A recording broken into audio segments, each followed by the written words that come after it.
Christina Brown here with the Brown team at Sage Door Realty, talking all about appraisals today. What in the world are they? Well, an appraisal is done by an independent certified professional to give their unbiased opinion of value on a property. Why is it done when purchasing a home? So there's a few reasons, of course. Number one is to protect the lender. The lenders usually require it. Almost every loan we do for a mortgage, they will have to have an appraisal. Sometimes lenders waive it if they have a really low debt to income, or they just have no doubt the value of the property because the comps are just so strong, or the borrower is such a great borrower, or a combination of those factors. Done by the lender because the lender is the one lending out the money, right? And so they want to make sure that it is a good investment. Usually the home, the property, is the collateral. So they want to make sure that their collateral is sufficient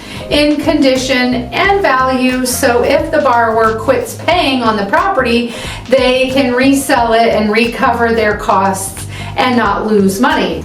An appraisal can also benefit the buyer because if that value comes in less than what they've offered to pay for the property, we can use that appraisal to renegotiate the price. So it can also ensure that the buyer is not going to overpay for the property.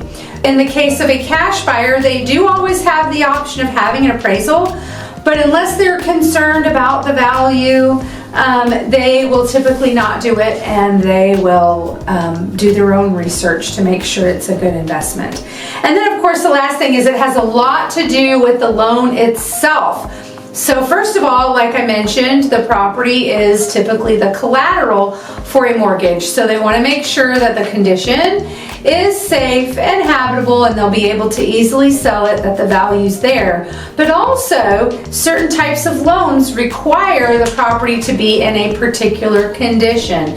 Typically, your government-backed loans are more particular on the condition of the property. They want to make sure it's safe and habitable if they're going to back this loan, that the property's not going to crumble down or hurt anyone or have safety concerns or issues. The value and what the home is worth will determine the down payment. So that is used to calculate how much the borrower will have to bring to the table in the form of a down payment. And then, of course, the other thing, why would somebody do an appraisal if they're not buying a home? I made a quick short list of that as well. So other purposes could be some sort of refinance. Refinances could be a home equity line of credit. Sometimes people are just refinancing their home to a lower interest rate, or all reasons an appraisal done on the property. But we've also seen people use it to appeal their tax assessments you feel is high. So you can't just say my opinion is. They want a certified opinion that's non-biased by a certified professional. So that's what an appraisal gives you. So there you go. I hope that helps. Y'all have a great day.